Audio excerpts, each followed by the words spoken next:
Good morning, everyone. Is this mic live? 1 second. Good morning. Yes, this one's live. My name is Debbie Singh, RespectAbility's Director of Community Outreach and Impact. And for those of you who don't know, RespectAbility is a national, nonpartisan nonprofit that advocates on behalf of all people with disabilities, both visible and non-visible, by fighting stigmas and advancing opportunities. So we are thrilled to welcome you today to our training entitled Adding the D to Diversity, Enabling Foundations, Nonprofits, and Partners to Include People with Disabilities. This is the fourth training of a series of 6 in New York City, and the series is called Women's Disability Leadership, Inclusion, and Advocacy Training Series. We want to thank our funders who made this possible, New York Women's Foundation, thank you, and Coca-Cola Foundation, and we could not have done this without our gracious hosts here at Gutman Community College and their incredible accessibility services. So I want to start now with what we call participatory action research. It's voluntary to participate, and you can look around and get a sense for the makeup of this room, and clearly people are still going to be filtering in throughout the morning. So raise your hand if you are here representing a foundation. Great, welcome. Raise your hand if you are here representing a nonprofit. Okay, wonderful. Raise your hand if you are here representing a New York City agency. Great, and we have at least another one coming, Democracy NYC. And raise your hand if you are a partner and or someone with a disability or a self-advocate. Okay, wonderful. So that seems to be the mode. The majority is the self-advocates and people with disabilities. Welcome to all of you. And Democracy NYC just walked in. Hello, Nisha. Okay, so now I would like to turn the mic over to RespectAbility's incredible co-founder and president, Laszlo Mizrahi, who has been advocating on behalf of all people with disabilities for years and years and years. And she does this through pushing RespectAbility's mission and vision. Let's give a round of applause for Jennifer. Thank you very much. And I just want to thank Debbie, who's done an extraordinary job on this series. And I want to say that we were over capacity in terms of the number of people who signed up for this event. And so I expect that people will still be coming into the room. So please forgive that some people will be tardy. Congratulations to all of you who showed up on time. I'm thrilled that you're all here. So let me say that I myself am a person with a disability. I'm dyslexic, I have ADHD. You can't see my disability, but it's been with me since birth, and it impacted everything about me. Now, I know we have a clicker someplace, and so I want you to think before we even start, if you take a couple moments to just think about how do you think about disability when you think about disability? Like, when did you first, meet somebody with a disability? When did you first interact, or if you have a disability, what did you think about your own disability? Just to kind of self-reflect for a few moments on, what that image is for you. Or even people you see, or even people you've seen in film or on television. And, what were your assumptions and things that you thought of when you saw that? Does anything come to mind that people want to say that just jumps to mind when you think about disability, what you thought of? Yes, right here. I was thrilled because I'm a disabled person. I was thrilled to see somebody involved. It's like, finally, because many hearing people look at deaf and they kind of discount them. And Marlee Matlin got onto the scene, and she was in a movie and won awards, and then I felt like she broke through that boundary. And now hearing people look at deaf as the same as hearing people and are no longer lower and lesser than, but it is still a progress, and it's still a process, and it does take time for deaf people to have full access to everything. Thank you. Anybody else? Anybody else? Open and honest. Thank you. For me, the first time I saw someone on the wrong way in a wheelchair, I was really very excited because I was born with polio. Well, I had polio for 6 months, and I really love to walk the wrong way, but watching the television, I don't see my kind of people walking the wrong way. So sometimes I do not like to see beauty pageants because I don't think they represent me. But down the line, when I started seeing a couple of persons included, on the wrong way that look like me, I was kind of thrilled, and I hope to see more people like me really walk the wrong way. Thank you so much. Anybody else want to comment?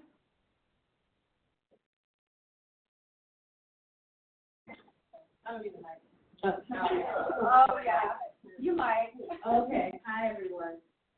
For me, I think that when you do not have a disability and it's not in your world, and then you're opened up to it, it's totally different, because I think people do just look over or think it's not important, or they just like put it out their mind. But if someone is living with a disability, their life experience is very different. I think you have to honor that and look at that and make sure that everyone is included. Thank you. My name is Wanda. I suffer with a disability because when you look at me, you can't tell I have a disability. But I was traumatized when I was young. And I just never knew I had mental health until I was 38 years old. So, and I was depressed, and, not real bad, but just needed somebody to talk to. So, sometimes you can have a mental illness, and they know you're happy until later on in life. Thank you. Thank you. I think the gentleman in the ally in the back, the bird, you have one thought. Hi, yes. My name is Laszlo, but I've been around several types of disabilities and infirmities since I was a child. So, but I'm relatively new to blindness. I had a language injury when I was a firefighter, and that's how I lost my eyesight. However, prior to that, I knew the first speaker who's very familiar, obviously, with the deaf culture. And that was one thing that a lot of people in emergency services don't take into consideration. And the incident that stands out most in my mind was, as a heavy rescue operator, we went to a fire, and it was all one home, and everybody in the 6 apartments were related, and they all had an inherited hearing disability. So typically when you hear people sounding and deaf, often people mistake them with having mental issues. So in this particular instance, this guy was frustrated, and people walk by because we do deal with group homes where they typically have a lot of people with psychological and emotional issues. So when we were dealing with this guy, and I happened to be by his teeth, and might just offhand took it for granted, stereotypical pigeonholing. Oh, here we go again with another group home or something like that. And part of my language, but the fellow goes, I'm not mentally challenged, jackass. I'm deaf.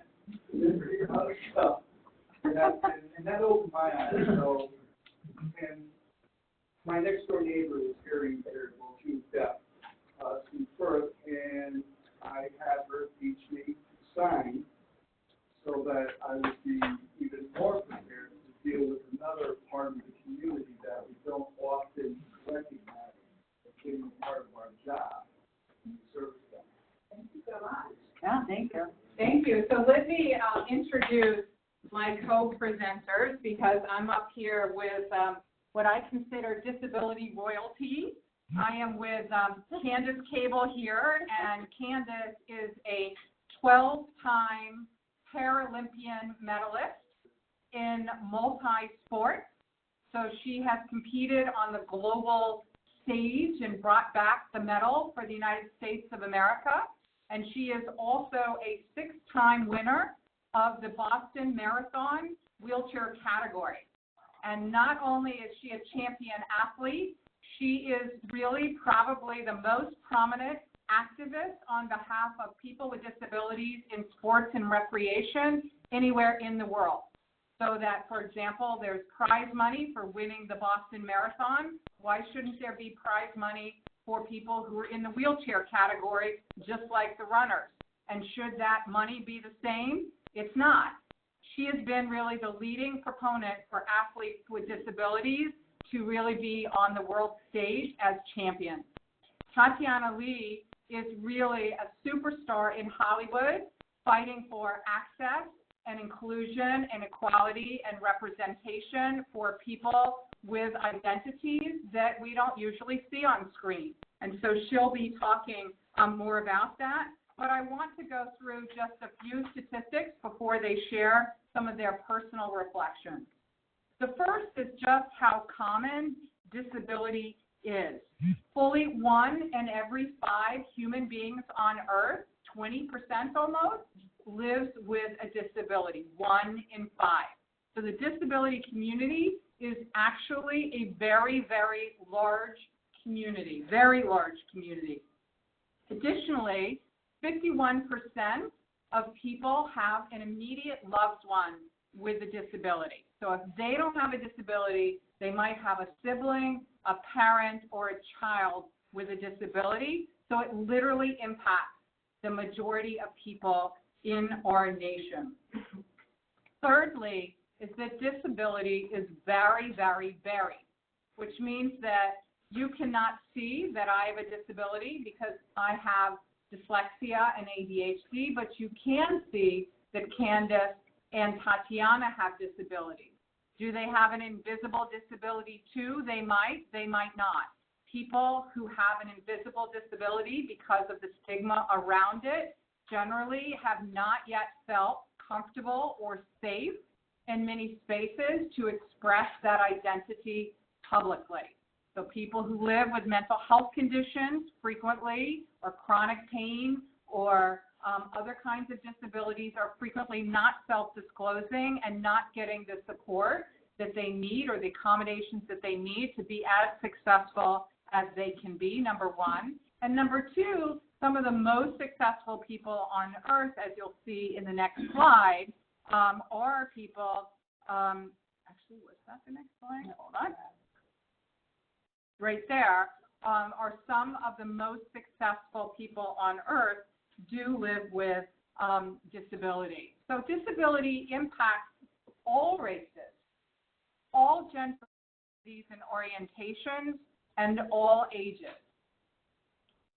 However, the older you get, the more likely you are to have a disability. So about 12% of children have some form of disability. It tends to be an invisible disability, like learning or attention issues, mental health issues. The older you get, the more likely you are to have a physical disability. You have an accident, there's aging, there's illness, and when you get very old, it's very common to have a disability. But in the working age communities, there are quite a lot of people with disability, and we always want to lift up that people with disabilities can be the most successful people in the room. And people tend to think of people with disabilities for what they cannot do, but you can see some people on screen who are some of the superstars. So Haben Girma, for example, who is both deaf and blind, so she's deaf-blind. She graduated Harvard Law School. She's utterly brilliant. She's out there on the front lines of the civil rights movement. Harriet Tubman, who was so famous for freeing slaves, lived with epilepsy. She had seizures. And people always talk about her as being a black leader or an African-American leader. They rarely talk about the fact that this was a disability leader and that she lived with epilepsy. Pulitzer Prize-winning columnist Clarence Page, who lives with ADHD, or Maya Angelou, who had selective mutism, was unable to speak for many, many years. As a child, completely was unable to speak for years. Whoopi Goldberg, who has dyslexia. Damon James, who is John, who is dyslexic. Harry Belafonte, who's dyslexic. And you have, Victor Pineda, who is a wheelchair user, who is at the cutting edge of universal design and is going all around planet Earth, making it more accessible for people everywhere. He lives with disability. So disability, it can be permanent, it can be temporary, you can be born with it, it can be acquired, but what it is common. It's very, very common. There's a lot of us, but you don't hear so much about it. So I'm going to turn it over to Candace Cable, who's going to talk about it a lot from her personal experience. All right, thank you, Jennifer. Yeah. So not that screen, this one. Sorry. I'm like, hey, how come that was not moving? We're looking at the webinar. That's being broadcast right now, and I'm looking at the picture. I'm thinking, I'm clicking, it's not moving. Why is it not moving? Technology. So now we're on the slide with a picture that is showing somebody being very surprised. Very surprising. And so my hope first is just to welcome you all and tell you that we're all very grateful that you're here, because this is a real opportunity to be able to move past some of that awkwardness that we all feel. There we go. Move past some of that awkwardness that we all feel when we're faced with possibly visible disabilities or invisible. And when Jennifer was talking about 1 in 5, really that's disclosed. Those are people that are disclosing. There are so many people that don't disclose because of discrimination or the fear of it. And really, disability, as Jennifer said, is so common. It's a human life experience. We're all going to experience. And other work that I do beyond my sports career, it has been around teaching and education around understanding disability.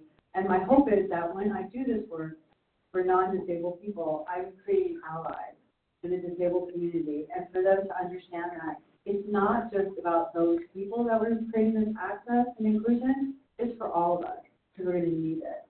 And so this picture that Jennifer described as a big surprise, it's a culture, I thought it was so appropriate because oftentimes that's the face I see when someone sees me and they've never seen someone in a wheelchair before, or they see me moving around so quickly, like, I move that thing pretty good.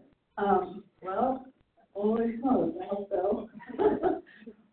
That's really an expression that makes me, because I'm talking from personal perspective, feel like I'm on the outside when it happens. And so that's why this type of education is so important and it's so valuable.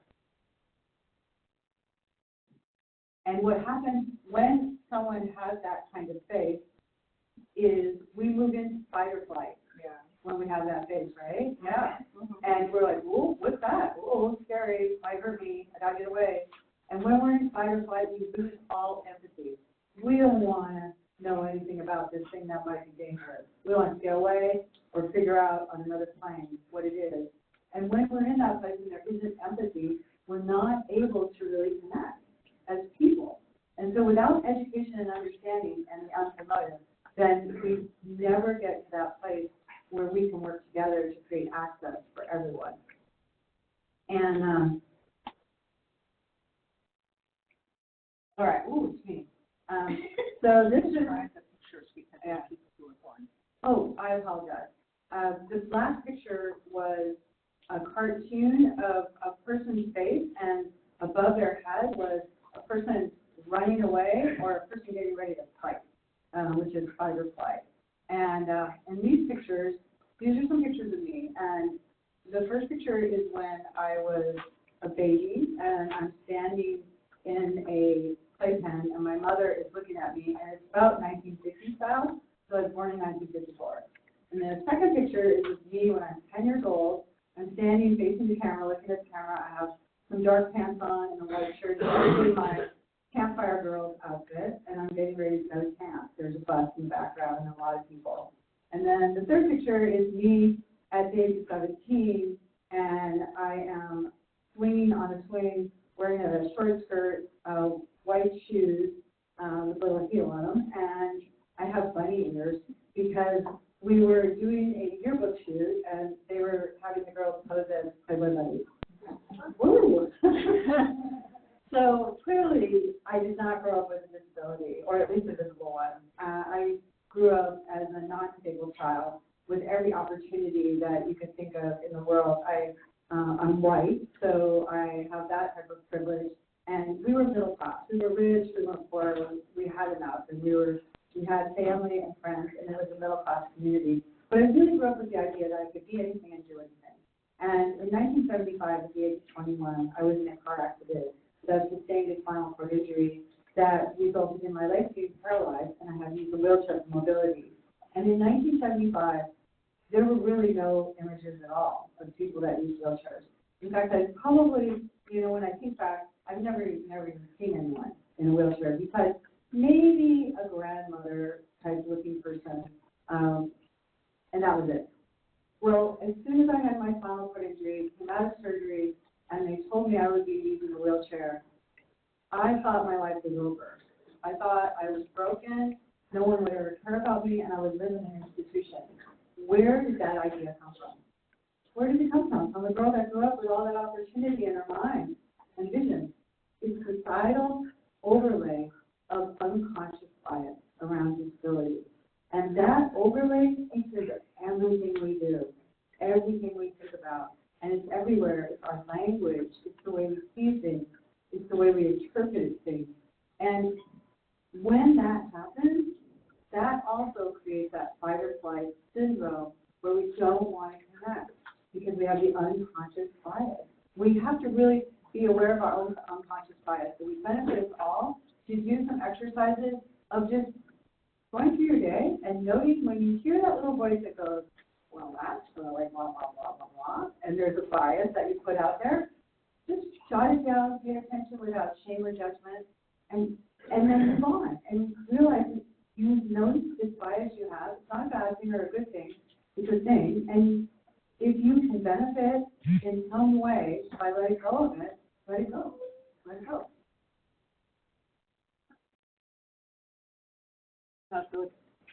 Oh, yeah.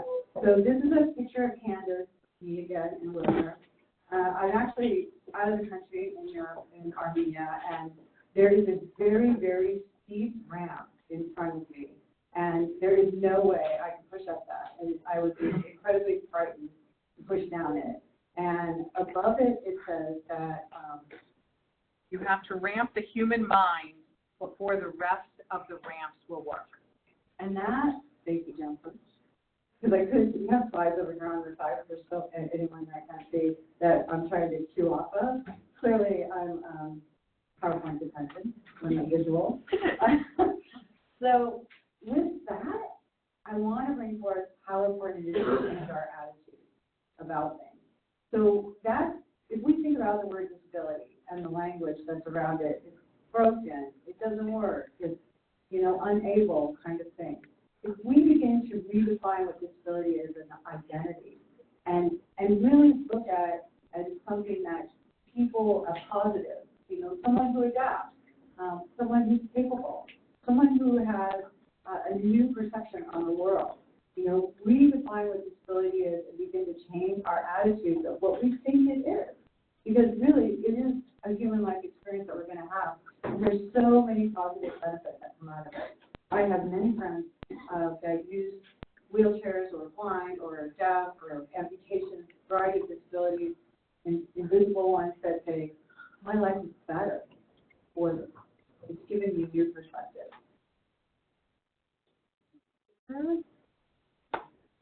All right. Oh, I apologize for my dependency on my PowerPoint. All right. So at the top it says 1980 Paralympic Games. This is my first gold medal that I won. I'm sitting at the top of the podium. There's two other people, one on either side of me. This is 1980, and there's flags above us. This was 1980 Paralympic Games. And so traditionally, the Paralympic Games are held in the same country and the same venue as the Olympic Games, just 2 weeks later. That year, in 1980, the Soviet Union was holding the Games in Moscow, and the Soviets said they didn't have any disabled people. Yeah, right? Let's take that in. Really? Well, they either institutionalized them or they destroyed them. Yeah. That's what they did. And that really is the history of people with disabilities, is that forever they've been hidden away, pushed away, also looked at as a burden.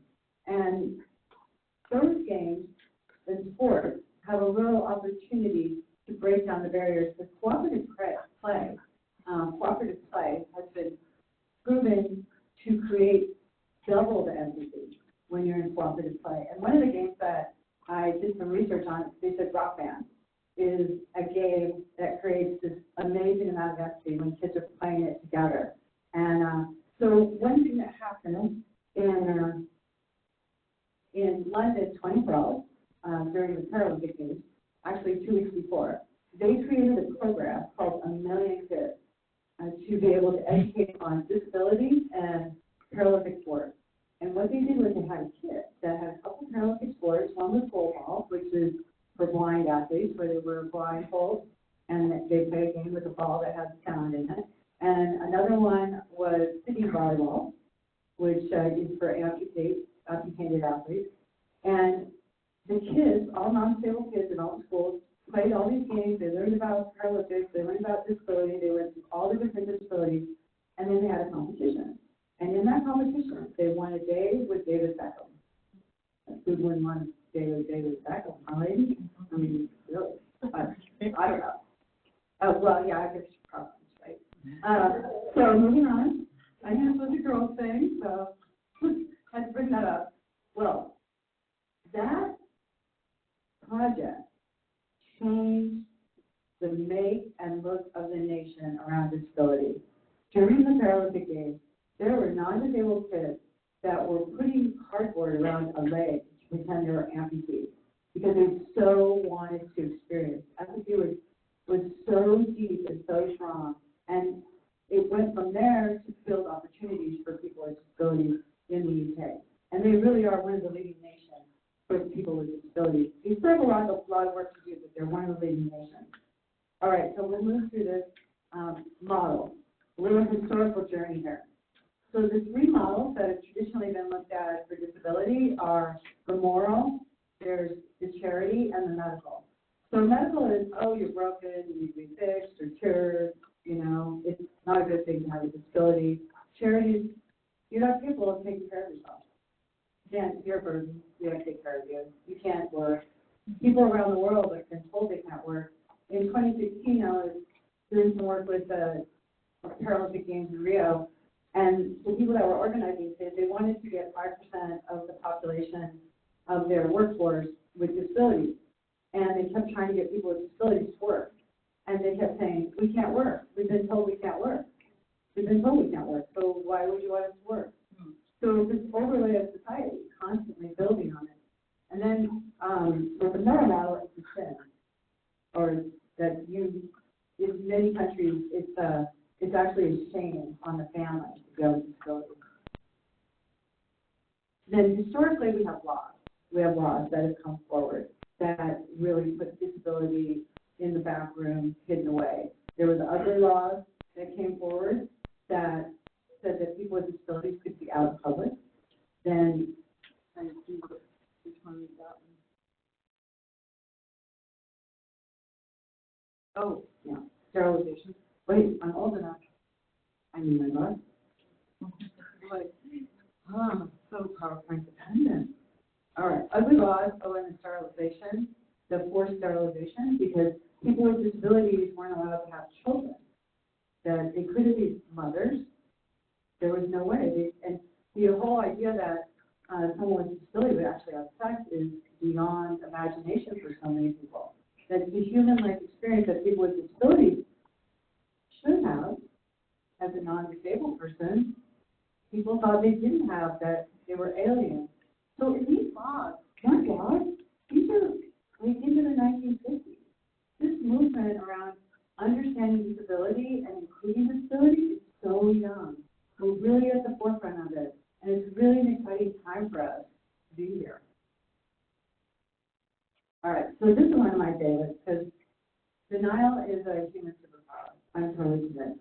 And I have a little story about a vampire and a witch, but I'm not going to go into it. If you want to hear it later, I'll tell you that. But the idea that human beings have a superpower of denial.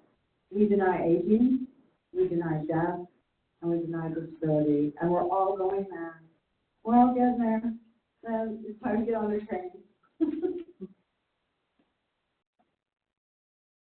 All right, so I am going to hand this over to my goddess here, Tatiana, so that she can share some more. Oh, actually, she shares it on my phone.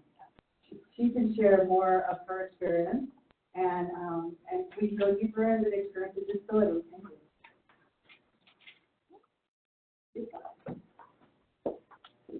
Thank you.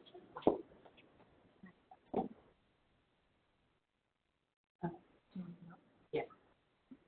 Oh, maybe it has to go over there. Where goes? I didn't go into there with the people. Oh, the social model. Okay, sorry. What, Marnie? Hey, webinar. Social model and disability. That's where we're at now. That's what we're looking at. That's what we're reaching for, is this inclusion, this cohesion of all people being included. Right now we have one of the most comprehensive human rights documents ever written to this day, called the Convention on Rights for Persons with Disabilities. Now, the United Nations discovered during the Millennium Development Goals in the year 2000 that they had left people with disabilities out of those goals. And that spurred on the looking at human rights documents that people with disabilities were left out of those documents. Those documents only mention disability as a condition, not as an identity.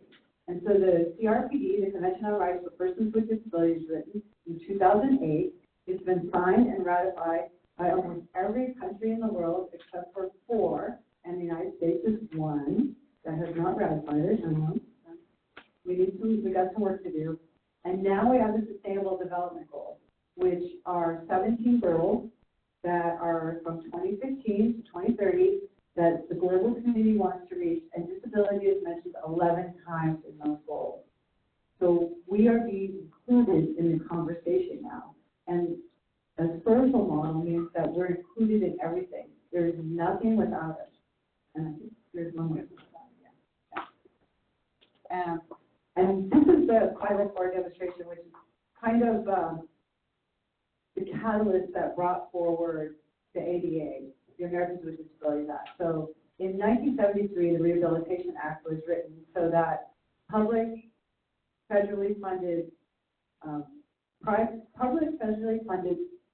places and institutions, like schools, had to be accessible for people with disabilities. And that meant before that, people with disabilities couldn't even go to school before 1973. I was injured in 1975. I mean, we kind of think about this timeline so short. So once that was written and the regs were written, 504 in 1978, that started to bring forward more inclusion and access on transportation, education, a little tiny bit in employment, more and more, as people were going to school. But in 1990, when the Americans with Disabilities Act was written, that's when we really saw civil rights and the opportunity to be able to access multiple levels of inclusion in society. So we have one, and this is my last one. Nothing without us, nothing without us. together side by side. I absolutely, and I didn't describe these, and I so apologize. This is a picture of me in an elevator, that's an open elevator next to stairs, people walking upstairs. And so we're side by side, going into a building together, not through the back door anymore, as most often people with mobility disabilities are doing. They're going through the back door, not anymore. That's what we really are looking for. And I think this place is the end of me. Yeah. Okay. Thank you. Sorry. Thank you.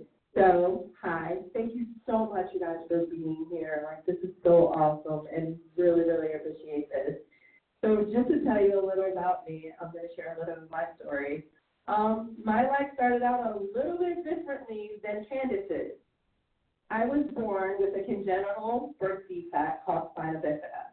And so when I was born, and this was in 1983, when I came, not too long after the ADA and all that stuff. And what happened was, actually, the day I was born to a single mother, low income, and what happened was when she didn't know that I was going to have a disability. And when she gave birth to me, they laid me on her lap, and they said, your child has some stuff going on, and you have options. You can take her home, or you can put her in an institution, because more than likely, she's not going to live to see her teenage years, or if she does, she will have no quality of life. So you might as well just give her up. So, and therefore, my mom was poor, and they said you can't afford to take care of her anyway, so you might as well give her up. They very much encouraged her to give me away. And she said, no, why would I do that? I carried her for 9 months. Tell me what I need to do, and I'm taking my baby home. So that's what my mom did. And I'm getting emotional thinking about it. But I grew up with like so much joy and so much excitement, as you can see. So these are 2 photos of me. I wore leg braces and I walked on crutches. I had to go through lots of physical therapy. I've had over 30 surgeries to correct my feet, and so many other things so I could move about the world.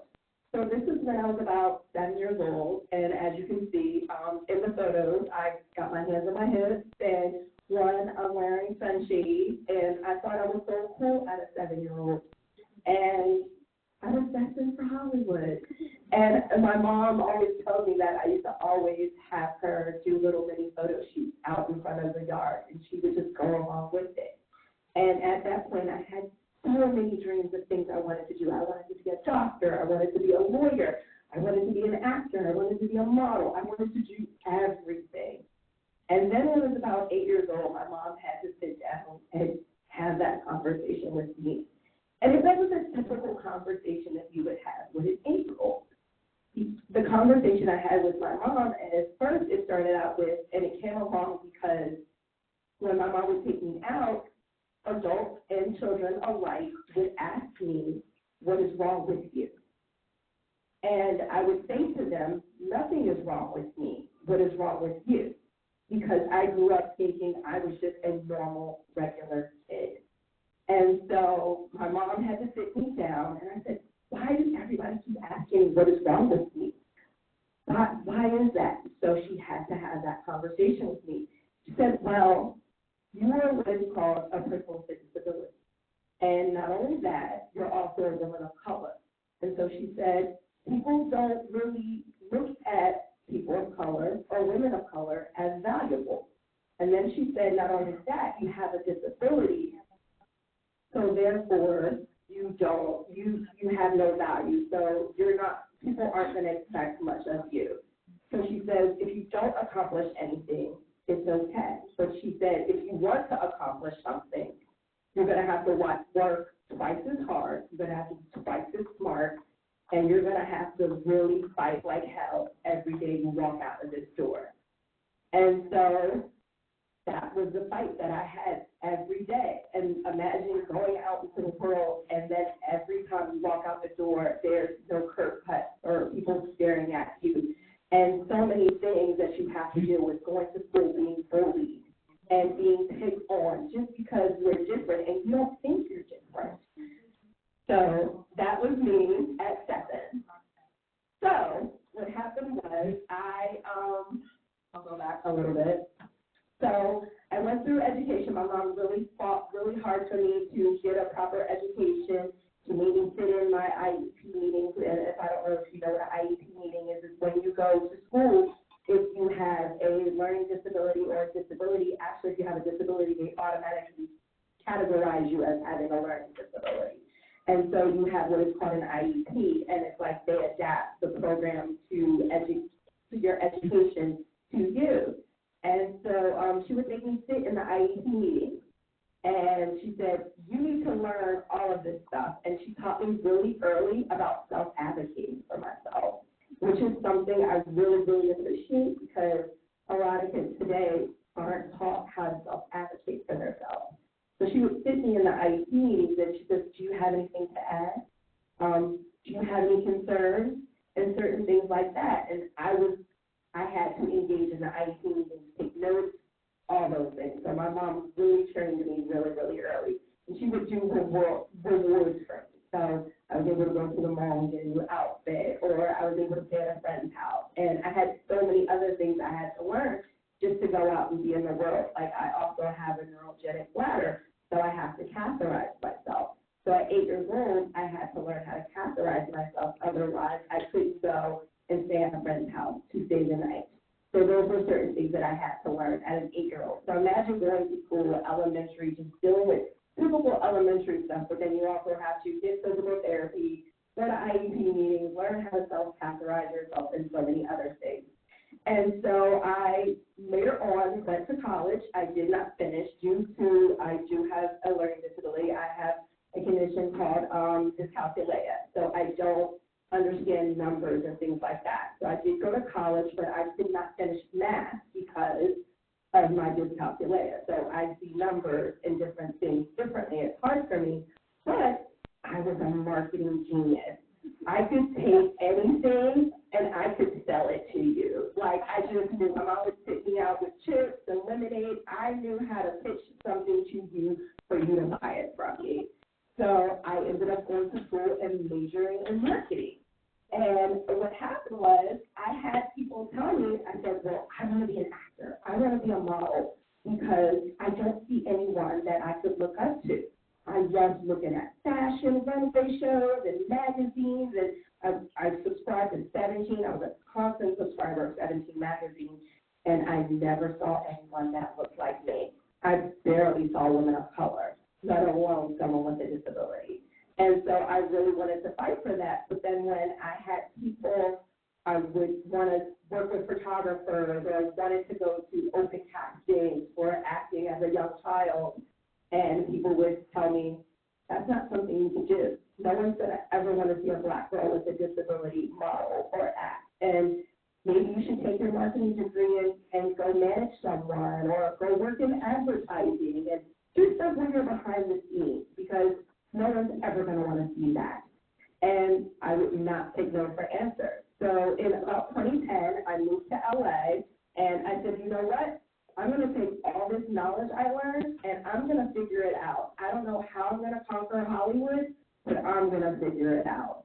And when I moved to LA, I saw all the barriers that it was to be an actor, to be a model. I would actually go to open castings, and girls would tell me, good for you for being here, and you're so brave.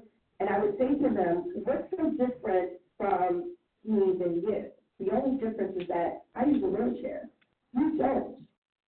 What's so different about, you're just as brave as I am, and you're standing in this line trying to get your shot to be a model or to be an actor. And so I found my tribe, and in this photo, it is a bunch of my friends. The 4 of us are wheelchair users. One is a little woman, and then one, she's a congenital amputee. She has thumbs and toes missing. And she actually styles all of us in LA, and we are her model kind of crew that she takes around. We go to BeautyCon. We do so many things to show visibility of disability within the realm of beauty and fashion and entertainment. And so I really love this photo because it's powerful because every woman in this photo is a model, and every one of us have a disability, a very visible disability, except for the one in the middle. You can't tell unless you see her finger. So that was really, really powerful to me to kind of find my people and us joining together to really fight for inclusion in Hollywood because it's so hard. And so I'll just give you a little bit of statistics about media representation. That was so important to me because I didn't know what I could be and what was possible for me because I didn't see anyone like me doing it. And so these are some shows where they do have people with disabilities, and the title says People with Disabilities on Screen. So this is a show, The Good Doctor, and it says 24% of scripted television characters have a disability, and that's just in 2018 and 2019. And it shows another guy, Daniel Bishop, who I've had an opportunity to meet. He's really, really awesome and also militant. It says almost all portrayals of people with disabilities are white, despite the fact that disability impacts everyone. And so representation for people with disabilities is really, really important. We make up about 20% of the population, but we barely make up 2% of what you see in mass media representation. And not only that, It should be 2.4. Not only that, 95% of the time, the role, when they do have a storyline for a person with a disability, is played by someone who does not have a disability. So therefore, it takes a job opportunity from someone like me who has trained as an actor. And I've done so much. I've trained, I go to improv school, I do so much to get training. I actually just received the Christopher Reeves Acting Scholarship, so I got an award from Superman, which is pretty awesome. And fighting so hard for inclusion of people with disabilities, and it's so much more work to be done, and just laying down those barriers. And then this show is a movie called A Quiet Place, which was a young girl named Millicent, which if you guys had a chance to see it, it recently was in theaters. Check it out. She really is deaf, and she is on the rise. She's killing it. And I've had so many chances to do things. I've had a chance to, my very first modeling job was modeling for Apple. I did a commercial. I've been on films alongside Joaquin Phoenix, and I've done so many other projects and still continuing to push forward. But there's so much work to be done for visual representation, and I will do everything that I can, and I vow to do everything that I can because I could never let a little Black girl with a disability go through life knowing that the possibilities are endless for her. I didn't have that. As great thing, I had a mom that just encouraged me that even though I didn't see it, it was possible. But not everybody has that mom or that dad to tell them that life is possible and that as long as you fight, you can still have it. And so I really want to do all that I can to make sure that visible representation is there so that we can really break down these stigmas that we have behind disability. So, all right, we'll turn it over to you. Thank you, Tatiana and Candace. Terrific. So I want to turn it to some practical steps.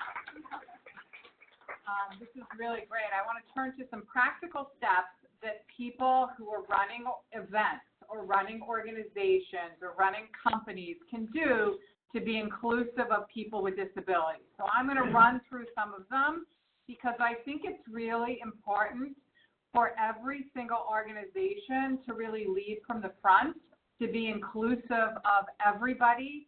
The fact is that every organization is stronger when it has the asset of people from all abilities.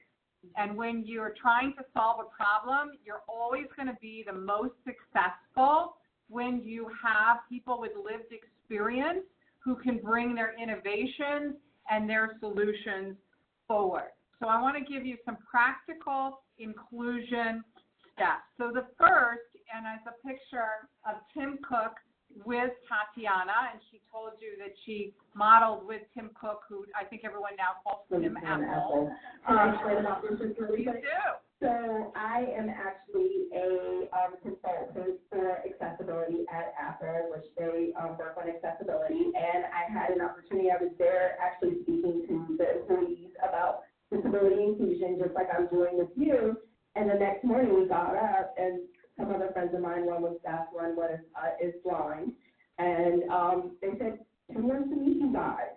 And we were like, whoa, okay. So this is a photo of him and I sitting down having coffee, talking about inclusion of people with disabilities, and him asking what can he do, and saying how he was very proud of all the work that we have been doing. So just to explain that a little bit. Now, this is very important because disability inclusion, like racial, gender, and other equity, needs to be very much shown as a priority from the top.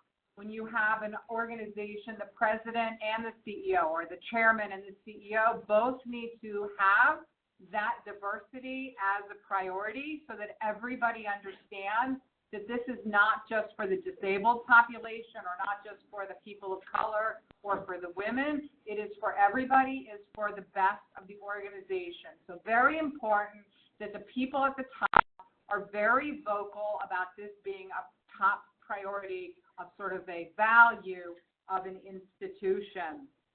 The second tip is that really, and I put in writing, when people with disabilities aren't at the table, they're on the menu. Inclusion is not something that people can do for people with disabilities. It needs to be done with people with disabilities or by people with disabilities, and the same is true for gender equity.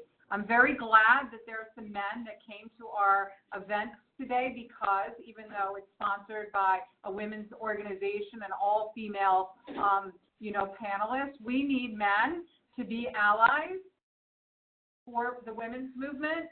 We need people without disabilities, or what I call TAG, temporarily able-bodied people, because people without disabilities can always acquire them later. But if you do not have people with disabilities who are a part of the process, it's never going to be successful. And you can't have people with only one disability, because that's one person with that one disability's life experience. You need to have people who really know the broad array of disability issues and barriers and solutions. So it's really important for all of us who have one or more disabilities to try and learn as much as we can about other disabilities so that we can advocate for the access for all people with disabilities. But the more people that you can bring in with different kinds of disabilities, the better. And I will say that one of the reasons that RespectAbility founded was because we wanted to be cross-disability. There are many amazing disability organizations that serve people who are blind or deaf, have cerebral palsy or autism. We wanted to be an inclusion movement for people with all kinds of disabilities and to strengthen the movement that way, because while there might be a small number of people who are deaf, there's a large number of people who have one disability or another, and we can be much stronger as a movement when we help each other. So the second tip is really for us to work collectively, nothing about us without us, or as Candace says, just nothing without us. The third thing is that inclusive environment, that welcomingness, that, that to use the social model and not the charity model. Oh, how nice of you to, try an audition, Tatiana, let me pat you on the head. Or Candace, can I help you move from point A to point B? Well, hello, she's a 6-time Boston Marathon winner. She doesn't really need my help. It might, to get from one place to another. So very much the inclusivity, which includes those high expectations and really that equity lens. And part of it is language. I've got a picture here for those of you who are blind that shows somebody in a wheelchair being strapped in because the expression wheelchair bound implies that people are bound to their wheelchairs. But actually, do you want to talk about this, because people use that expression all the time? I know, language is really pretty amazing to change the perspective, right? And I want to do like a little history here just around the word disability. So at one point in time, I was considered a cripple or an invalid, right? So there's a wheelchair. So I remember going down to the south there an older man, somebody who's about in 70s, he said, "You're a cripple, ain't you?" And I said, "Well, some would say that."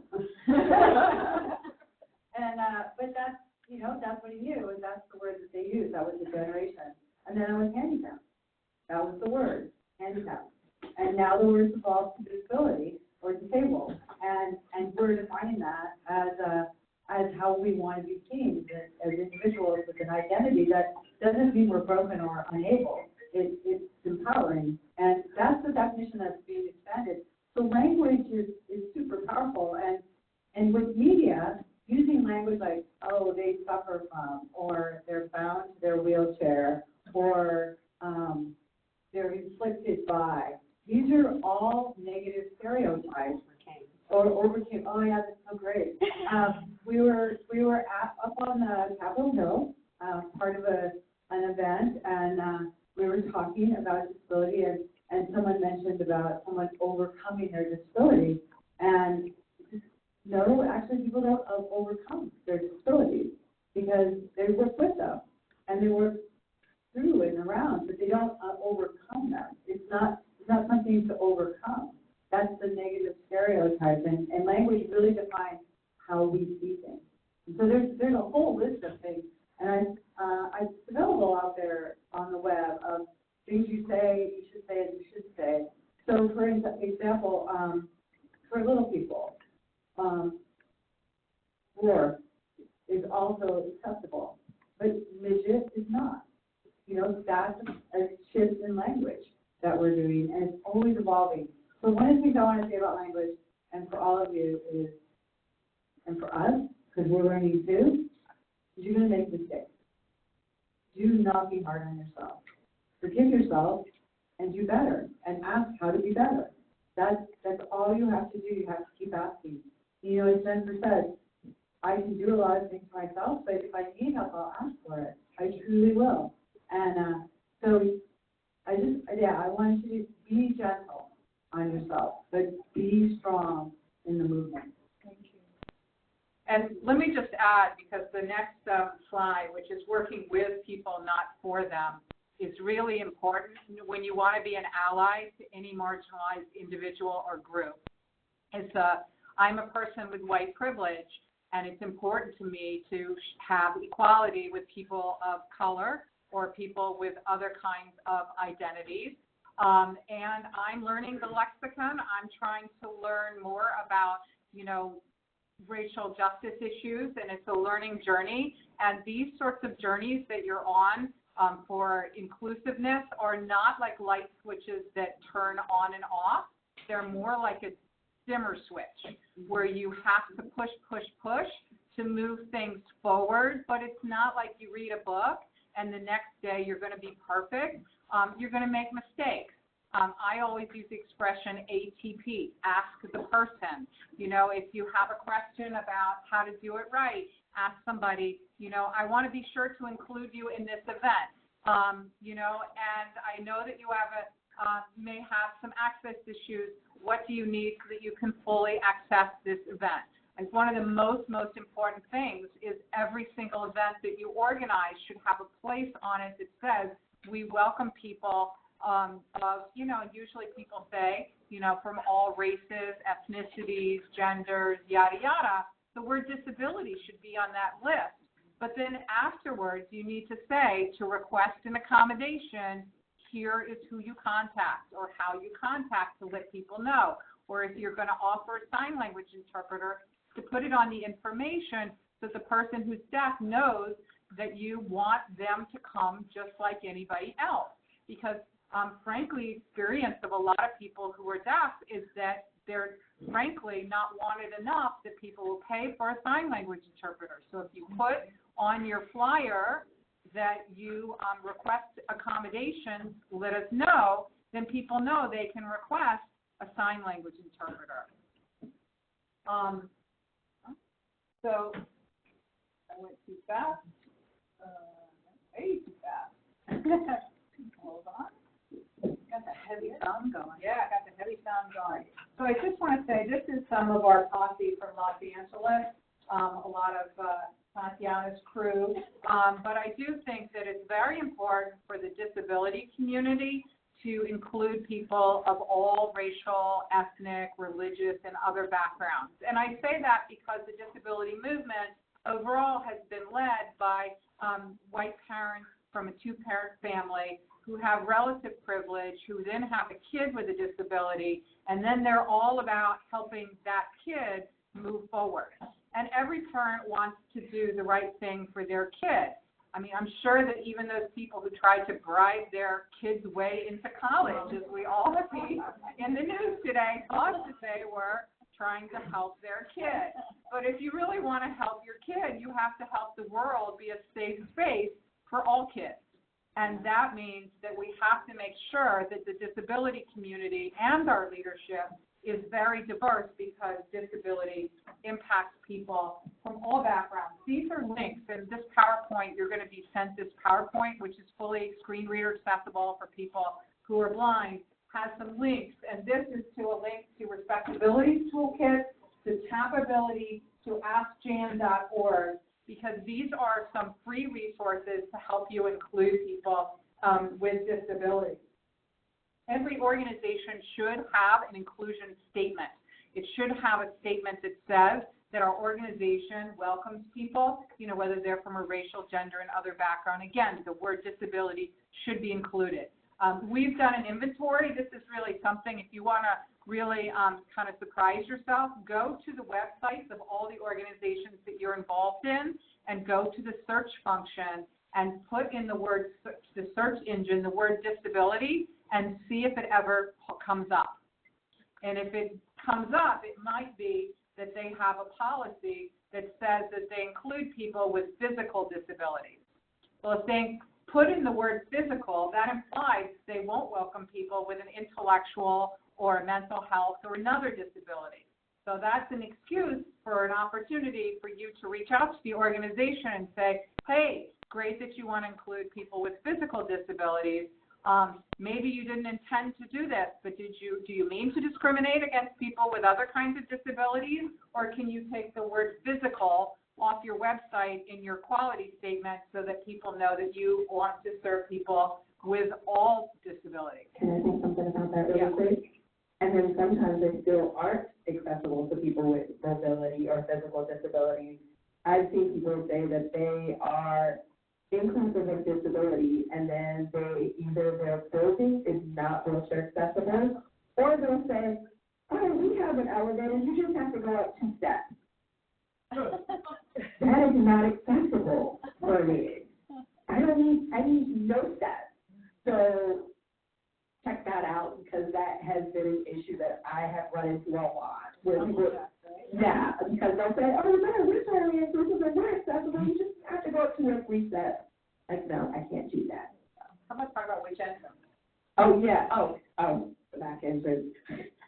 And there's a statement. And so it's about, inclusion and not segregation. So when you have someone going around a back or another entrance, that's segregation. And then it reminds me of the way it was for people of color back in the day, where there was a colored entrance and there was a white entrance. So if you have a different entrance for someone that's around the back, I had somebody tell me that a school somewhere where the accessible entrance is all the way in the back, next to the trash can, and there's just crazy. And I was just like, oh my gosh, that is so horrible. And I've experienced that too, going into a restaurant. I actually live streamed it. I said, well, where's the accessible entrance? I see a line for accessible parking, but not an accessible entrance. They said, oh, it's around the back. But there was no direction to get there. So I had to go all the way around the back. I had to go around the trash can and go around here. And I was like, that's not inclusion. That's not inclusion. I literally had to go around the back and go up this ramp just to get into a restaurant to spend my money. I'm spending my money buying the same food and the same meal that everyone else is. But I have to go through all this extra steps just to be able to do that. So it gives the idea to businesses that you don't want my money if you're not being inclusive. So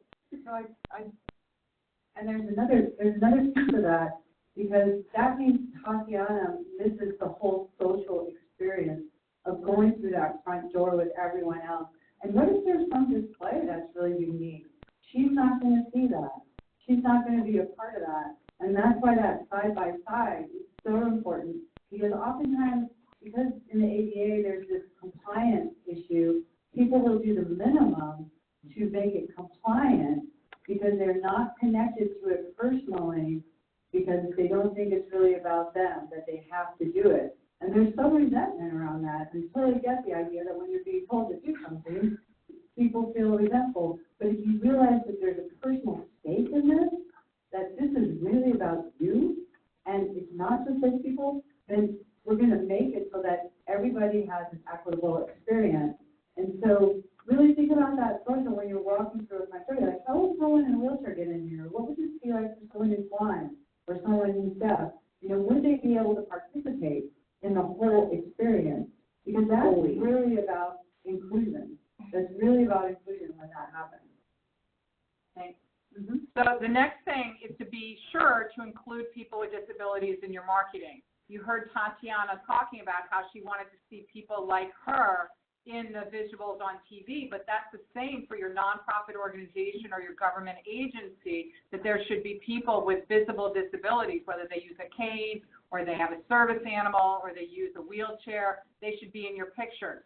I was just at a conference on diversity, and they said there's a difference between your annual picture diversity and real diversity, meaning that they were part of an organization. This was a person of color who was saying that every time they take a picture for their annual report, they roll them out to be in the picture for the annual report, but that it's a huge organization with like 2 people of color, and they put a picture of 10 people and 2 are of color, as if they were 20% of the company, the organization, but really they're 2 people out of like hundreds and hundreds of people. So there's a difference between real inclusion and sort of that annual picture inclusion. But let me just say that if you're not in the annual picture, they're not even sending a message that you want to get to the next place. See, this is a journey. People don't go from, if they're in an organization and there's hundreds of people and all of them are white, like the first people who come in, that's like a scary place to be. If you're the first women to get into an organization, that's a scary place to be. If you're the first person with a disability to work for an organization, you're like Jackie Robinson. You're feeling there's a target on your back because you're the person that everybody's looking. Well, we hired a person with a disability. It just didn't work out. Maybe we'll never do it again, right? Because you're always feeling that pressure. So the people who are hired, who are the first in, or the first volunteers with a disability, they feel a lot of pressure that they have to really perform, and it's really up to us to help them perform because we know there are all those different stigmas. But really, there are a tremendous number of nonprofit organizations that are doing tremendous good, and not a single person with a disability, even in their annual report picture, what is that telling you about the organization, about whether they want to have people with disabilities included in their work? So, like I said, it's not an on-off switch, it's a dimmer switch, but we got to get to a point where this is going. Let me also say that for organizations today, that your website is your new lobby. You know, there's a lot of organizations that nobody ever goes to their office, but they all go to their website. So digital accessibility is core critical. Every video that your organization makes needs to have captions. It's so important. Anybody who's watching on the webinar right now, that's watching us via this computer, they're getting live captions. So every word that we're saying is being typed out instantly on screen for anybody who wants to use that. And there's an ASL interpreter. You might not want to go that far, but I'm telling you that if you've got a video and you haven't put captions on that video, that is really a poor marketing decision, because 37 million people in this country rely on captions. Most of them are not deaf. Most of them are not deaf. Most of them do not know ASL. So they wouldn't, if they came to you and they said, I'm hard of hearing, very, very hard for me to hear, they don't want an ASL interpreter in many cases because they have not yet learned ASL. But they need captions and on the videos. I mean, we see the presidential candidates who put out these videos, and there's, many people of color, and they have people who are gay and people who are female, and the whole thing, there's no person with a visible disability in the video, and then there's no captions. Here's the magic of the captions. They're actually free and instant. Here's what you do. You take your video and you put it on YouTube. Guess what? There's an algorithm, and the algorithm puts captions on your videos instantly and for free. That is, ladies and gentlemen, that is my favorite price. Free. Free and instant. So if you're not doing that, you're not communicating with 37 million people in our country. And let me say that we're about to release a major report, and it shows that only 14% of nonprofits are even attempting to put captions on their videos. Only 14%, meaning that 86% of the nonprofit and philanthropic community isn't even attempting to communicate with the 37 million people who are deaf or hearing impaired. So I have a new friend over here who is deaf. That's telling her that she doesn't matter or that I don't want her talent. It's taking away my ability as an organization to benefit from all the skills and all the ideas and all the energy that she can bring forward because I'm not taking 2 minutes to put my video on YouTube.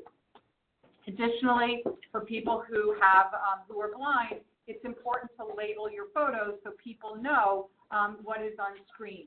So this PowerPoint afterwards, I think people who said they were blind got a copy of it perhaps in advance, but if not, you'll get it afterwards. It's completely screen reader accessible, and that's very important. Again, nobody is perfect. There is a picture behind me of a synagogue that did not have an accessible entrance.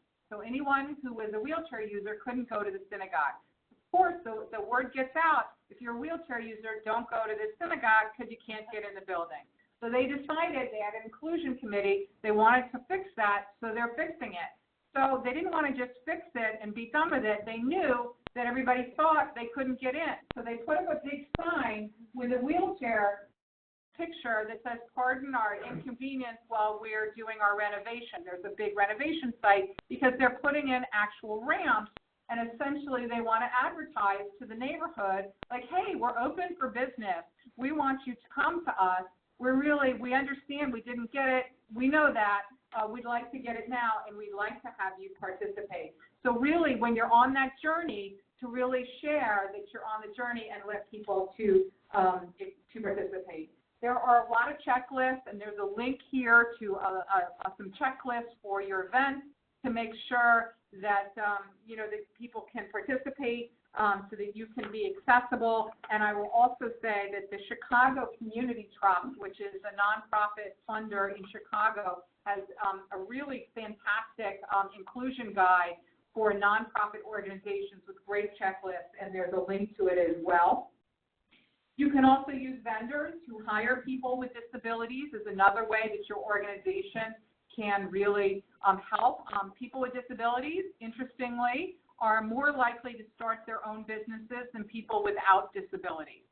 And part of the reason why is because, which we all know who have disabilities, it's that people won't hire people with disabilities. Only 1 in 3 people with a disability has a job, and so looking for income, a lot of people with disabilities have turned to starting their own businesses. People like Richard Branson, who has Virgin, or Damon John, or Barbara Corcoran, all have learning disabilities that they couldn't get hired. And so they started companies. One of the largest companies in the world is Ernst & Young, or EY. Young was deaf. Nobody would hire Young because he was deaf. He started his own company. Now it has over 200,000 employees. It's great to do business with disability-owned businesses. And if you're a funder, to make sure that the money that you're giving isn't being spent to promote prejudice. You wouldn't want to give money to an organization that wouldn't allow people who are Muslim or Black or women or whatever. Why do you give money to organizations that don't put captions on their videos when it's free to do it? Can you, in your grant agreements with your grantees, require that any videos that are made with funds that you give be made so they're accessible to people who are deaf by putting the captions in? can you put into your grant agreements that if they're going to be hosting an event with your money, that they do that event in an accessible space? The study that we're about to release shows that over 40% of nonprofits are not even attempting to use accessible space for the events that they are doing. I will also add that all faith-based organizations are exempted from the Americans with Disabilities Act. And so usually the worst place to do an event is a church or a synagogue or a mosque, because they have no legal requirements to be accessible to people with disabilities. So look for a public library or a public high school or another place that can offer you a free event. So I want to turn it over for questions. We'll do a little recap and an exercise at the end. We have been talking, the three of us, for a long time. We want to see what questions you guys have, and are there some ways that we can help you include people with disabilities in the wonderful work that you all are doing. There are some pink cards on your chair. Some people are comfortable asking questions out loud, and you can raise your hand. Other people feel more comfortable writing them. If you're deaf and you want to ask a question, you can just raise your hand, and the sign language interpreter will help with the interpretation. Are there any comments or questions at this time? Things you want to share? I know it's a lot of information. Yeah. We just did a big dump. Right. Just a comment around what organizations really do and sort of a way of thinking, right? That 20% of the population with some form of a disability.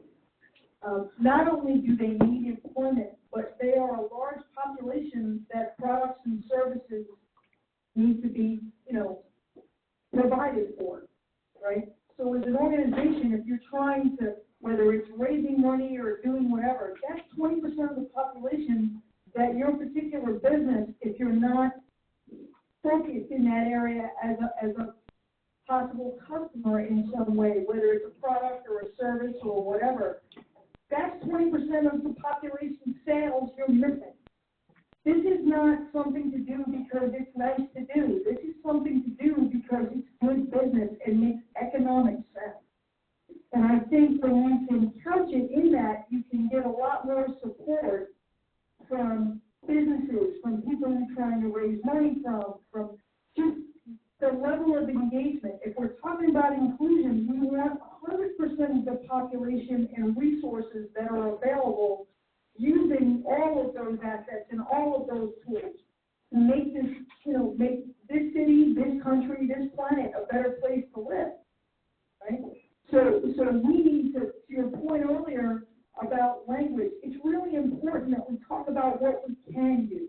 Right. And we focus on the skills and ideas and innovations that we bring and not about all the other stuff that's just negative and not helpful. And that's just a great point, because on the other side for people with disabilities is our lives are very labor intensive. And so when we find something that works, we stick with it. We're not looking anywhere else. We are a loyal customer, in and out. If there's a place we can go and it works for us, we're always going there.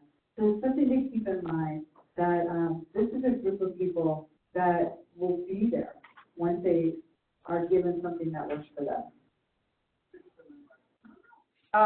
So somebody will come bring a mic to the gentleman in the back. Before you do, though, I'd just like to ask a question. How many people here are involved in some sort of diversity effort in an organization where you work? Okay. And so how many people here are involved in a diversity effort that already includes disability? Okay. So most of the people here. So because I'm going to be interested in hearing a little bit from those of you who are involved in pushing this and sort of how's it going and what is working for you and where are the barriers, where are the stumbling blocks where you could use some support. So in the back, you had a question?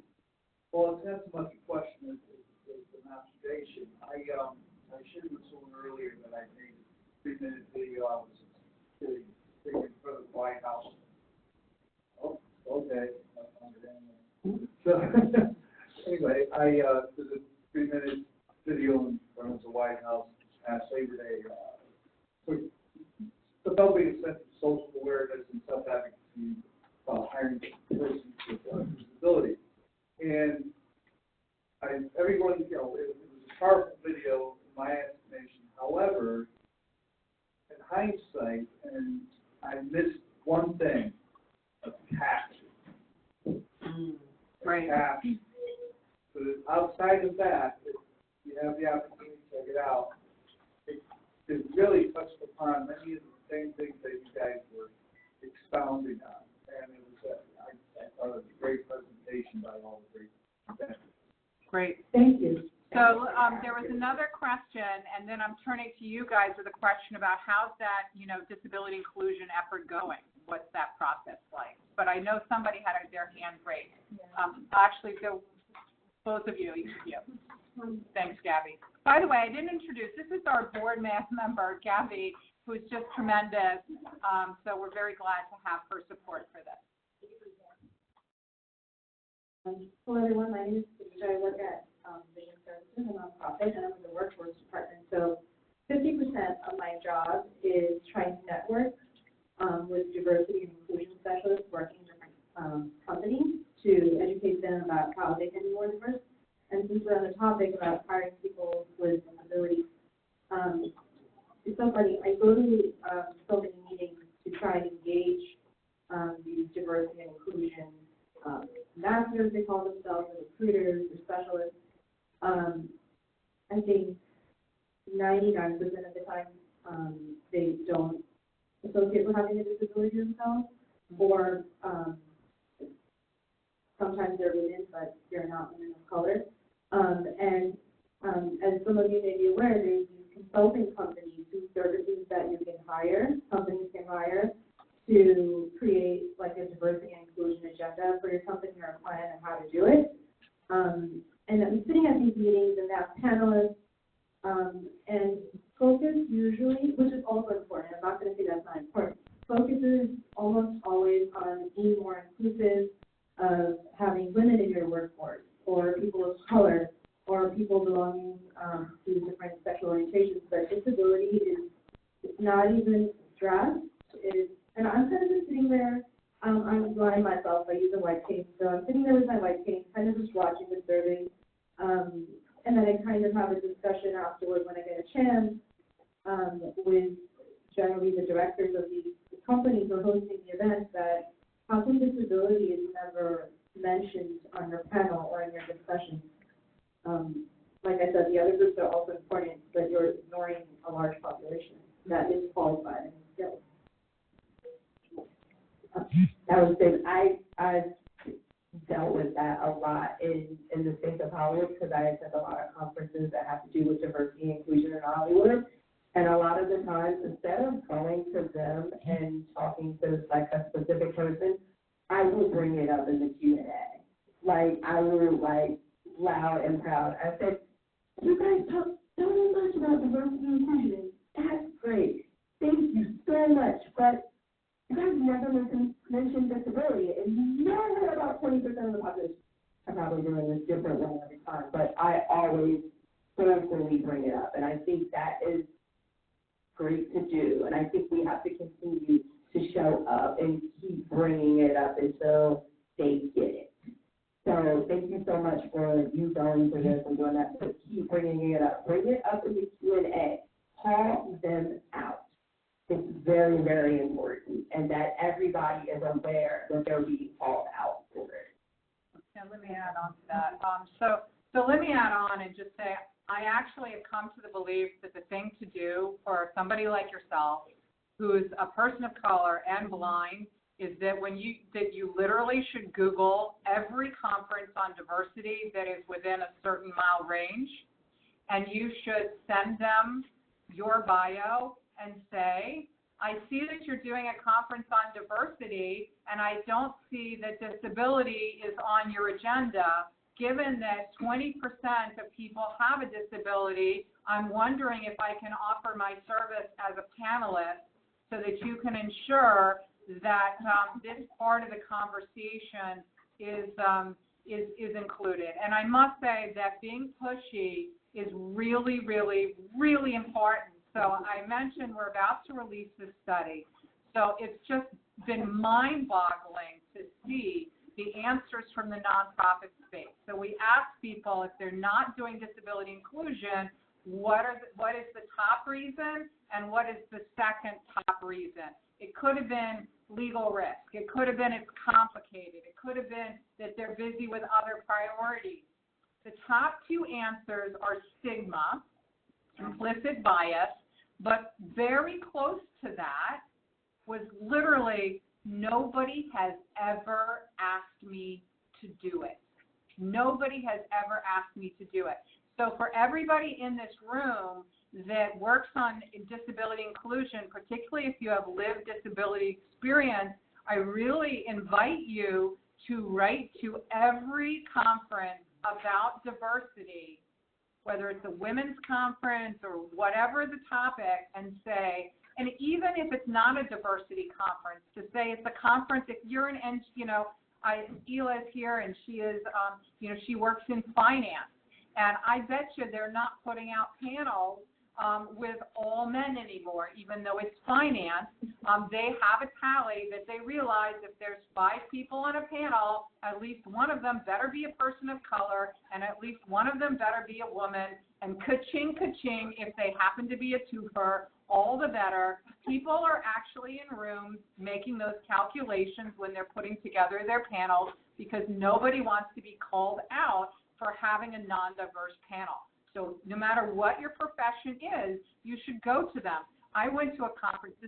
I'm going to really out this conference. So Stanford, not a schlocky school, but Stanford has a publication that is considered the most important publication in social justice. It's the Stanford, Social Innovation publication, and they do a conference once a year on whatever the cutting edge thing was. So their cutting edge conference this year was on diversity. They had 30 speakers on diversity, not a single one with a disability, not a single one.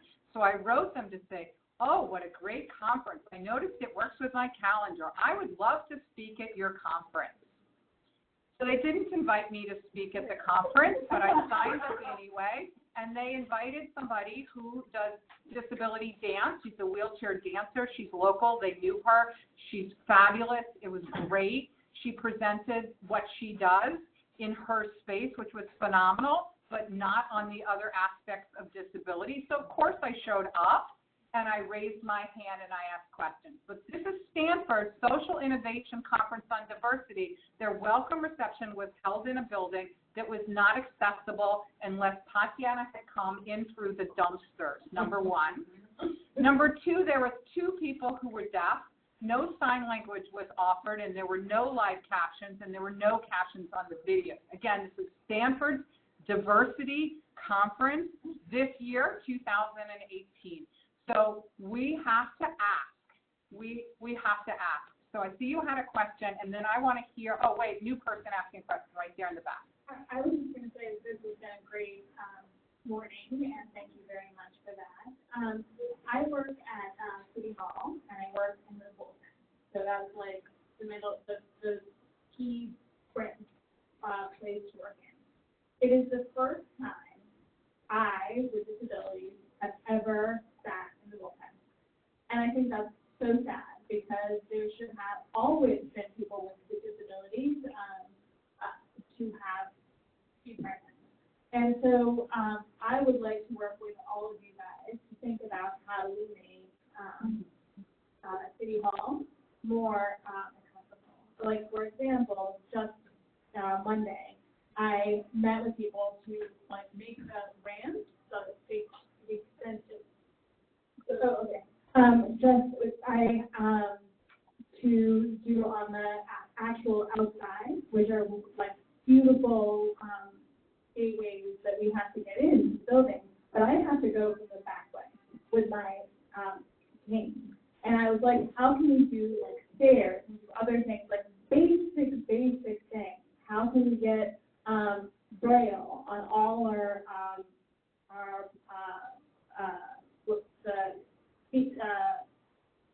cards that we have. So all of that kind of stuff is very important, and I would love to talk to you guys on that. Great. You had a question? I just wanted to make a comment to that about, how you said, and thank you so much for the compliment. We really appreciate it, and we appreciate you being here, because all of you are going to touch other people and do make a difference. There is a hierarchy to inclusion. There is. And because of our superpower as human beings, denying that certain things exist, we have denied disability. But people with disabilities are becoming visible. We're coming out of the woodwork. We're out of institutions. And that's one of the reasons things are moving forward. And it might seem like a lot of work that we have to ask. We do have to ask. We do have to push. And we really do have to be vocal about it. So I really appreciate everyone here.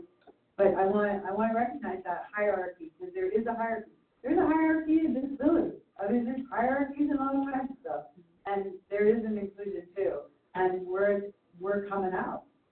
I just wanted to say, and I'll end, that I became disabled 2 years ago. So I'm very recent. Mm-hmm. And I've seen the difference. The reason I can sit in the bullpen is because people love the work I do before. They're willing to work with me on everything else. But if I had been disabled from the beginning, I don't think I would have been. Yeah. So that, yes. Thank you. Thank you for that. Thank you so very much. I am having an amazing time. And while I sat here, I was actually thinking back to my country, Nigeria, where most of young girls and women with disabilities do not even have such opportunity to sit in a room. I feel so privileged to be here today to sit with people like me and not feel anything different. And I was just thinking of what I can do with all of this information that I'm having this morning for the people back in my country. I'm really very grateful for this opportunity to be here. But there's something that brought me here, because I'm from African Communities Together. I'm a member of the Community Guardian and African Communities Together. They actually recommended me to come here. And the reason why they brought me here was because I always raise up the issue of working as a person with physical disability here in America. When I migrated here and I got my first job, it was in retail. Yes, it says you're welcome to work with us as a person with physical disability. But I realized that I have to be on my feet for 8 hours, which is not good for me. And I requested. I went and I said, can I be provided a chair to eat while I'm still doing my job? And I was denied. And in fact, the person who answered me gave me the most painful answer, because I cried all night. She said, if we do that for you, then what are we going to do for other people? And that became like a point for me, and that became like something that I would really like to fight against, because it's happening here in New York City. Right. I quit that job, not because I don't want to work, but I quit that job because that job actually is not accommodating for me. Even though it says there's a need for me, even though it says I'm welcome. My challenges actually are not put into consideration. And that could be, and in looking back, there could be 1,001 reasons why persons with physical disability or invisible disability, visible and invisible disabilities may not want to work, because you're not entirely accommodated. That's the truth. Even though it says on the website you're welcome. So I'm asking, is there something Responsibility is doing? Is that right? Because I'm ready to be at the forefront to say, look, if you're accommodating me, make it all total. Provide me an entire, so I can work, so I can actually put back, because I have something to do. But I can't stand like someone, to their 2 feet, but I'm willing to work. Right. So this website, askjan.org, has all of your legal rights and all of the responsibilities of the employer.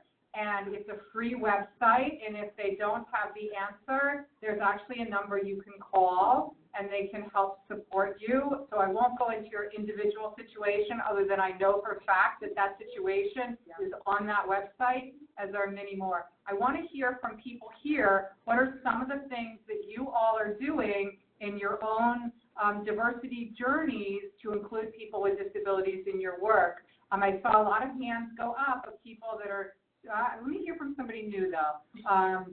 Somebody who hasn't spoken. Is there somebody who hasn't spoken? All the way in the back over here. I know your hand was up. We have a request for everyone to speak slowly and enunciate into the microphone so that our webinar people can hear. Okay. Oh, okay, great. Okay, so if somebody can bring you a microphone, I would love that because you raised your hand that you're working on disability inclusion. My name is Candace, and I am a teacher for the University of Education. I'm recently moved to the world of low vision. And because of this, I'm now a member of the Foundation for Paralympian, and I'm also a member of the Lions Club. In these two organizations, we literally are trying to promote, of course, the world of service for individuals with disabilities, visual impairment in particular. With that being said, because I'm new to the world and I do deal with low vision, I noticed personally some of the challenges that I'm dealing with, specifically in reference to sensitizing individuals to the fact that low vision is simply a characteristic. It does not define my character. So, with that being said, it's just really promoting and sensitizing individuals to the fact that individuals with disabilities, because I am a teacher, I was a teacher for 18 years, literally. I work with specialists. I work with individuals with learning disabilities, with physical disabilities, so forth, teaching mathematics. So when the young lady mentioned about her dyscalculia, I understood what she was talking about as well. So just really taking that and encompassing it to make it an all-inclusive agenda, as opposed to really just touching some of it, but not all of it, and it's not this, those of us who are really trying to promote it. Thank you. Is there anyone else who hasn't spoken yet who can share a part of their journey? Yes, over here.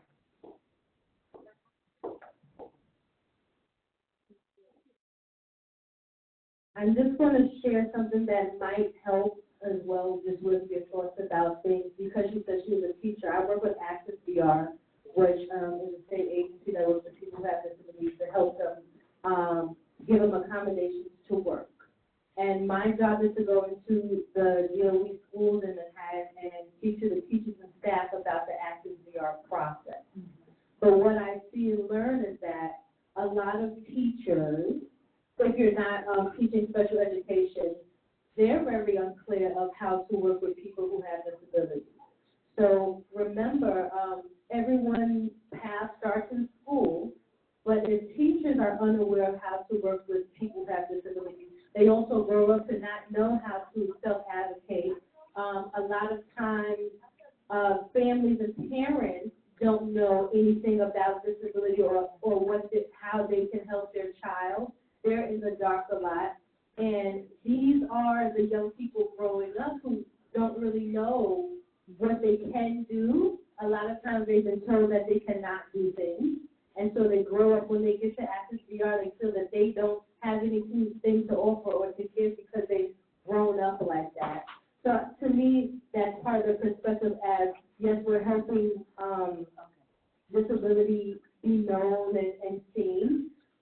But that's also a part of it as well, how people grow up and how kids who have disabilities, how they see their own disability. You said you had an IEP. I work with people, the teachers who work with the IEP, and a lot of students don't even know why they have an IEP. Right. They don't realize that it's because they have a disability, and the denial about it is very big. So how do we get young people to understand that they do have a disability, how to advocate for themselves? So then it's that much easier for all these things to come to be. That's a great comment. So before we break for lunch, where we'll have a chance to really interact with one another and to really exchange ideas and you can ask questions, everyone was given a yellow envelope and a card. And the reason that you were given that card was so that you can write yourself a note. So here is what I'm inviting you to do. Make a commitment to yourself about something that you would like to do personally to help advance the inclusion of people with disabilities. So think about something that you would like to commit, that you want to do personally. Write yourself a note, and then put your address neatly on the outside. And in a couple of weeks, we're going to mail you the letter to yourself. So you're writing a letter to yourself. Nobody's going to look at it.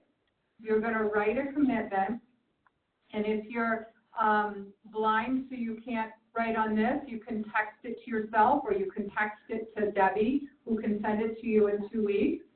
But the idea is that you try and come up with something new that you will do to advance inclusion, either for yourself or somebody else. Maybe somebody who has a very different disability than you, something you've decided to learn more about, and write yourself a note and put your address on it. And then before you leave, give that to Debbie, and in 2 weeks we'll send that to you so you can see whether you're meeting the commitment that you have made to yourself. Before we wrap, I just want to say Gutman College is an unbelievable partner, and we love you. So to everyone at Gutman College, from security to IT to accessibility to the leadership and the dean, everybody has made us feel incredibly at home, not just for this event, but I think out of our 6-part series, 5 of the events are in this room, and we're really grateful to Gutman College for that. I want to thank Debbie Fink, who is the staff person who's been leading all of these events. This is Debbie Fink, and I think you all have her email. I also want to say that we have a tremendous board of directors and advisors, and so not all of them are here. Shelley Cohn and Vivian Bass aren't here in person. They've done a tremendous amount, but Gabby is like amazing Wonder Woman back there. Thank you very, very much. I just want to say that RespectAbility is working to open an office in California because we believe that the most important indicator of the future is what people see on their screens. If you look at, all the statistics, people spend more time looking at their phones or on television than pretty much anything else. That we see diversity in Hollywood, people with disabilities on screen, behind the camera, telling the stories, the positive stories about people with disabilities, has the potential to change the future for everybody with disabilities everywhere. That our first 2 staff people for that program, I'm very proud to say. We don't have all the money for it yet, but we're working on that, and we know it's going to happen. That it will be Candace Cable and Tatiana Lee.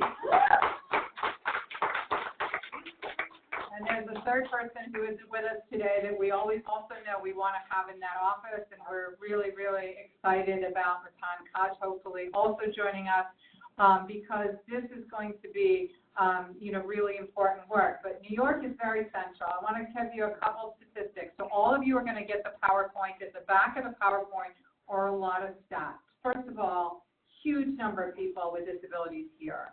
Huge number of women with disabilities, and disproportionately women take care of people with disabilities in their family, in the caretaker roles. But only 43% of students with disabilities in New York City are graduating high school. The national average is over 65%, but here it's 43%. So we have a very long way to go on the school outcomes here. Very few people with disabilities have the job that they want and that they have potential for. Very few have any job, even those with a job frequently is under their potential or fewer hours than they would like to work. And people with disabilities can be extraordinary as board members for nonprofits, as really innovators in so many ways. So I do believe that the work that is made possible here by the New York Women's, some of the folks from New York Women's are here, and I just want to give you a real shout out for supporting this work. Thank you very much for making this possible. We believe in everyone who wants to make this world a better place for all of us. So Tatiana and Candace are superstars. I want to thank them for their presentations. I also want to thank ASL interpreters. I think they've done a really great job over here next to me, and all of you who participated. Debbie, do you want to give them some information about food? For those of you on the webinar, we're going to sign off on the webinar, but we're very, very grateful for your participation. I hope that you'll join us for our future programs. We have 2 of them coming up, but let me turn it over to Debbie, and thank you to our webinar participants. Farewell.